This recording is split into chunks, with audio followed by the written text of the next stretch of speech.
مولا مولا مولا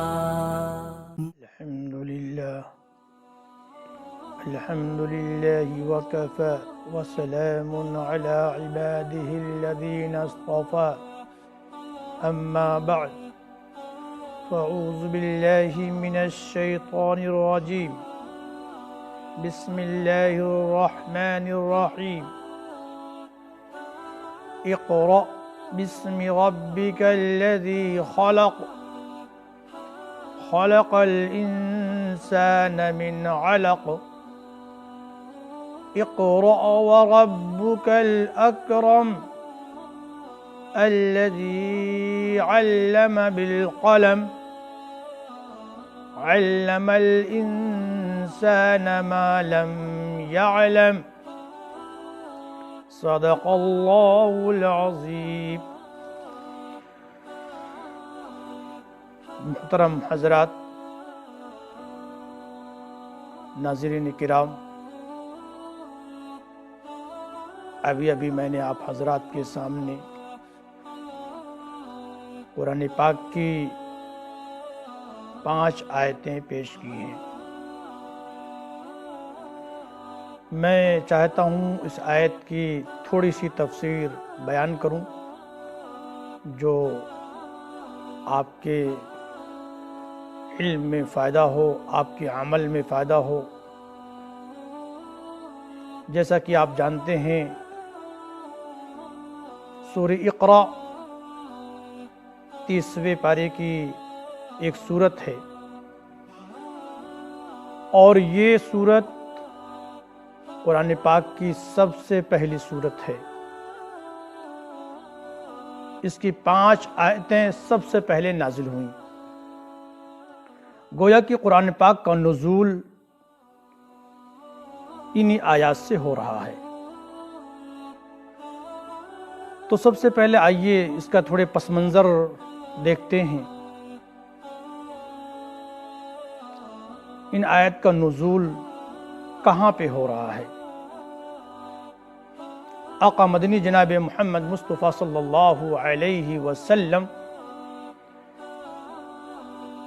کا ایک معمول تھا کہ آپ عبادت الہی میں مشغول رہتے تھے، مصروف رہتے تھے، اور اس کے لیے غار حرا کو متعین کر لیا تھا. آپ وہاں جاتے اور اس چوٹی کے اندر بیٹھ کر اللہ کی عبادت میں مشغول رہتے تھے. یہ آپ کا وحی کے آنے سے پہلے کا یہ معمول تھا. ہلکے پھلکے کھانے کی کچھ چیزیں لے جاتے اور اب وہاں اللہ کی یاد میں مشغول رہتے. 2-4 دن کے بعد جب وہ کھانے پینے کی چیزیں ختم ہوتی تو آپ گھر تشریف لاتے اور آپ کی زوج مطہرہ حضرت خدیجہ رضی اللہ تعالی عنہ وہ آپ کو کھانا کھلاتی، اور واپسی جب آپ کرتے تو کھانے کی کچھ چیزیں آپ کو باندھ کر دے دیتی تھی. پھر آپ اسی غار حرا میں تشریف لے جاتے اور رب کی یاد میں مصروف ہو جاتے. یہ آپ کا معمول چلتا چلا آ رہا تھا. اتفاق سے ایک دن اپنے رب کی یاد میں آپ مصروف تھے، مشغول تھے کہ اچانک جبریل امین علیہ السلام تشریف لائے اور آپ سے کہا اقرأ، پڑھیے. آپ نے اس کے جواب میں فرمایا ما انا بقاری، میں پڑھا ہوا نہیں ہوں. اس کے بعد جبریل امین علیہ السلام نے آپ کو زور سے دبوچا، یہاں تک کہ آپ کہتے ہیں کہ میری سانس ابھرنے لگی اور کچھ مشقت میں محسوس کرنے لگا. اس کے بعد جبریل امین علیہ السلام نے مجھے چھوڑا. پھر یہی جملہ کہا اقرأ، پڑھیے. چنانچہ آپ فرماتے ہیں کہ میں نے اس کے جواب میں یہی کہا ما انا بقاری، میں پڑھا ہوا نہیں ہوں.